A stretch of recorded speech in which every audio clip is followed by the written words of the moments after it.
Basic premise is as simple as this. I basically got myself a tape that purports to be the final... I'm sorry, I'm getting ahead of myself. I got myself a tape, which when I watched it was about approximately 6 to 7 hours of raw footage involving individuals at a graduation party for a small online college in Manhattan, New York City, okay? And these individuals were doing all of the typical things that individuals of that age do. Fornication, intoxication, flagellation, I don't even know what the other Asians may be, but they were doing them all. So at the end of the day, this is garden variety stuff. I see this shit 5 times a day, even before my breakfast. So this is nothing that would draw my attention. However, for some reasons, which I will disclose at a further time when it's appropriate at the right suspenseful moment, the Federal Bureau of Investigation two special agents, in fact, visited my office in Beverly Hills, calling my attention to this.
I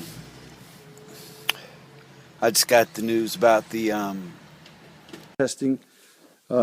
Testing one, two. Testing one, two. Testing one, two. Testing one, two.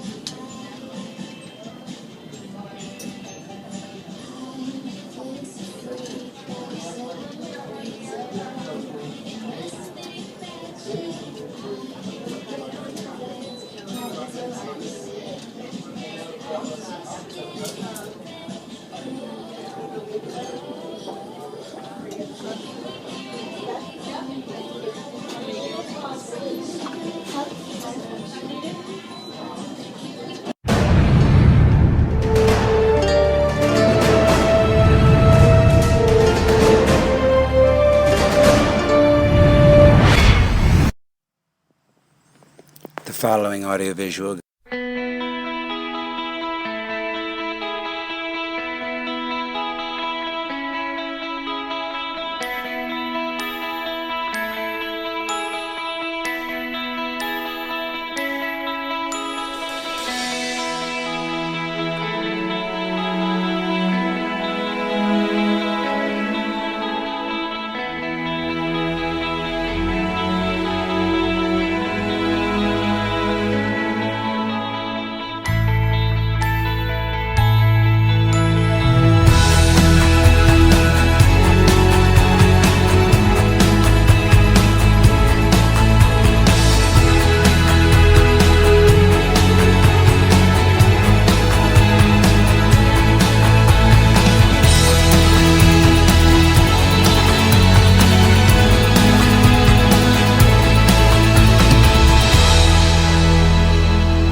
did the tracking down and talking to everyone. They found out that now a couple people actually left the party. All right, I need you to take a pen and pencil. Anyone that calls, you just about all knowledge. We are not commenting. We thought it was honest to God, awful truth. It was the straight scoop. That was the real lives. They had actually perished in those fires. That this was not some publicity, marketing, crazy ass Blair Witch kind of stunt. Hell, I ain't that sophisticated. It was all just happenstance and hoodwilling and hoodwinking and the wool over my eyes and all that other shit. That we had no knowledge of any impropriety associated with this production at all. We didn't do it. You know, that's all I can say to these people. We had no knowledge of this, and that's damn truth. You know that because you've been, how long you been with me now? What? Now, in fact, it was 2 weeks you've been working here that those packages started coming in here. Remember that? Well, we didn't even look at them until the FBI boys got involved. Talladega, okay? All right, and do the following things for me, okay?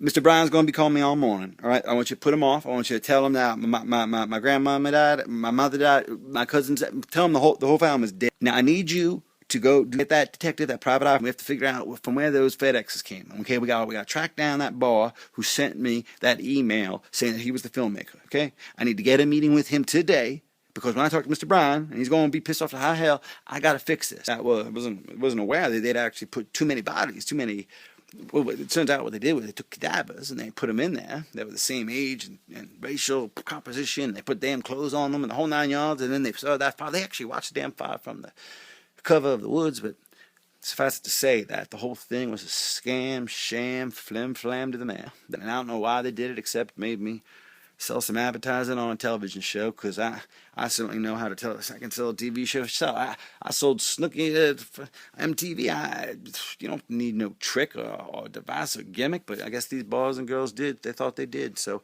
anyway, it ain't no here nor there. But at this time, what we need to do is I need to speak with that filmmaker right away, because it looks like what I found out was these boys and girls are all alive, and they're in some island sitting there drinking pina coladas and enjoying the sun, and laughing all the way to the bank in the Cayman Islands, I guess, because it turns out not only are they getting the money from this TV show deal that I cut for them unknowingly, thinking that I was cutting it for the blind trust established for the families that were remaining, turns out that they were controlling it the whole time.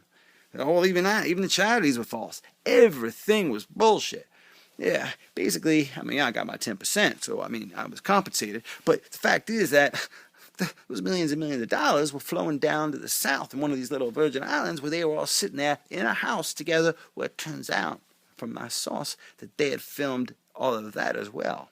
So, while it is a bit of a pickle we find ourselves in, if I do work the angles right, I do think that I can get a second season from NBC Universal Comcast. Yeah. So apparently they filmed everything that went down in those islands, and it was one of them girls that the girl that did, she wasn't getting along with anybody during the actual party, and see, the way this whole thing went down is.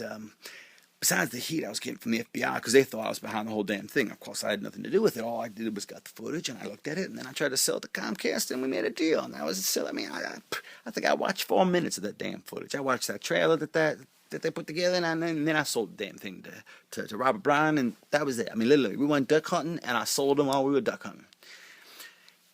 Turns out that right after the whole thing blew up and, it was getting really big in Europe and was getting ready for this American debut, well, there was something leaked to the press. It was a piece of footage, like an outtake. And it was all these kids at the party, and they were all talking different. And then at the end of this footage, they actually are talking about, the word movie comes up, like they're actors or something. They actually talk about making a movie. So you put that next to all this footage, and you realize that these kids aren't graduating from no college. These kids are actors, professional actors. That's why I was so damn convincing. They got some talent, I'll admit, but, I guess they don't realize it's a felony to take it this far. Fiction is one thing, and artistic license is another, but this thing, artistic license, they were speeding and they were going 200 miles per hour and then going into jail. I know about law, but maybe it's illegal. Damn it, I don't even know. They got this Paranormal Activity, most powerful film ever made, and they want you to think it's real, and this whole reality is fake. Look, I ain't in it for that. I'm in it for the 10%. I just got one thing to say. There's a one silver lining to all this is I get a hold of that filmmaker, and I get him to sign for these next seasons. I get the season of them down and all the fractured relationships and strained reliances and survivor-like coincidences and all these things and dramas and conflicts that I'm sure that occurred with some probably very favorable lighting conditions in the southern hemisphere where I believe they're located right now. So we got a hold of that, And we also have an option for that third season, which I think would follow their trials, because obviously there's a mastermind. We just have to identify who the mastermind is. Obviously, one of the people that are involved. I mean, one of those actors must have been the director producer.